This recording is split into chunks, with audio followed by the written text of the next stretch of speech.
Tipu sultan and Islami bigot. इतिहास के पन्नों में टीपू सुल्तान के नाम पर भले ही विवाद चल रहा हो, लेकिन इस बात से इनकार नहीं किया जा सकता कि इतिहास के पन्नों से टीपू सुल्तान का नाम मिटा पाना असंभव है। 20 नवंबर 1750 में कर्नाटक के देवनहली में जन्मे टीपू का पूरा नाम सुल्तान फतेह अली खान साहब था। उनके पिता का नाम हैदर अली और मां का फखरुन्निसा था। उनके पिता मैसूर साम्राज्य के एक सैनिक थे, लेकिन अपनी ताकत के बल पर वो 1761 में मैसूर के शासक बने। टीपू सुल्तान को अक्सर हमारे इतिहास की किताबों में मैसूर के एक धर्मनिरपेक्ष शासक के रूप में श्रेय दिया जाता है, जिसने 1700 के दशक के अंत में अंग्रेजों के खिलाफ लड़ाई लड़ी थी। लेकिन ये और कुछ नहीं बल्कि कांग्रेस पार्टी द्वारा इतिहास की किताबों में फैलाया गया खुला प्रचार है। आपको बता दें कि आज भी तमिलनाडु के कई ग्रामीण टीपू को उनके हथियार शासन की कड़वी याद में ब्राह्मणों का हत्यारा और मंदिरों को तोड़ने वाला कहते हैं। टीपू के दरबारी और जीवनी लेखक मीर हुसैन किरमानी ने मृत्यु और तबाही के प्रति उसके अजीबोगरीब प्रेम का वर्णन किया। उन्होंने 1788 में गांव और पूरे कस्बे को जलाकर कोर्ग में प्रवेश किया। मलाबार में भी ऐसा ही था। 30,000 की एक सेना ने इन कस्बों की ओर कूच करेगी और उनके रास्ते में आने वाली हर चीज को नष्ट कर देगी। एक फील्ड गन यूनिट द्वारा पीछा किया गया। एक हाथी पर सवार टीपू 30,000 अन्य सैनिकों द्वारा पीछा किया जाएगा। कई पोस्ट हैंड अकाउंट एक भयानक कहानी बताते हैं। पुरुषों और महिलाओं को उनके गले में बंधे बच्चों के साथ पेड़ों पर लटका दिया गया। हजारों गैर मुसलमानों को बेरहमी से कत्लेआम कर दिया गया। आर्कोलॉजिकल सर्वे ऑफ इंडिया ने यह दर्ज किया है कि दक्षिण भारत में कम से कम 3 मंदिरों को टीपू सुल्तान की सेना द्वारा ध्वस्त कर दिया गया था, जैसे कि हरिहर में हरीश्वर मंदिर, श्रीरंगपट्टनम में वारास्वामी मंदिर और होसपेट में ओटकार्या मंदिर। 1793 में इतिहासकार रॉड्रिक मैकेंजी ने टीपू के त्रिनोमली अभियान के बारे में लिखा, जिसमें उन्होंने उन क्षेत्रों में हिंदू आबादी पर गुंडागिरी और क्रूरता को दर्ज किया गया।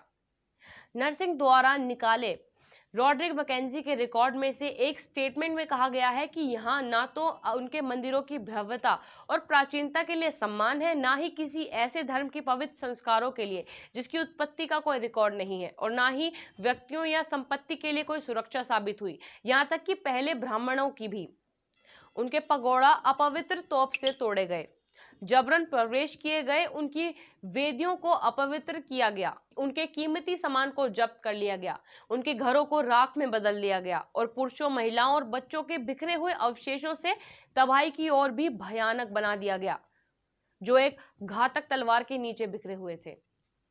इतिहासकार आई.एम. मुठाना ने अपनी पुस्तक टीपू सुल्तान एक्स-रेड में कहा कि टीपू के छापे उसके क्षेत्र के विस्तार के लिए मजबूरी नहीं थे, बल्कि धार्मिक और सांस्कृतिक आक्रमण द्वारा समर्थित एक बार्बर मंशा थी। मुठाना का दावा है कि उसने कोर्ग में 40,000 हिंदुओं की हत्या की और वहां अपने अभियानों में इतनी ही संख्या में हिंदुओं को इस्लाम में परिवर्तित करा दिया।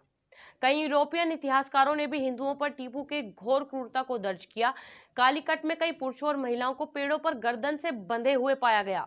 यहाँ तक कि सड़कों के किनारे छोटे बच्चों की गर्दन उनकी माताओं से बंधी हुई थी।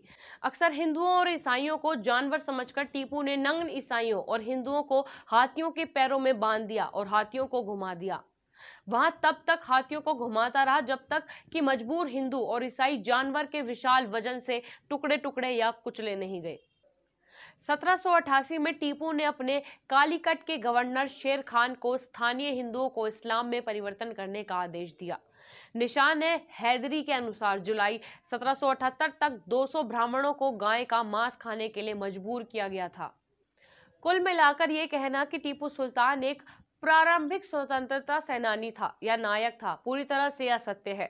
टीपू को आधुनिक भारत के एक धर्मनिरपेक्ष छवि दिलाने के लिए मक्सरवादी और इस्लामवादी इतिहासकारों द्वारा जानबूझकर प्रयास किए गए।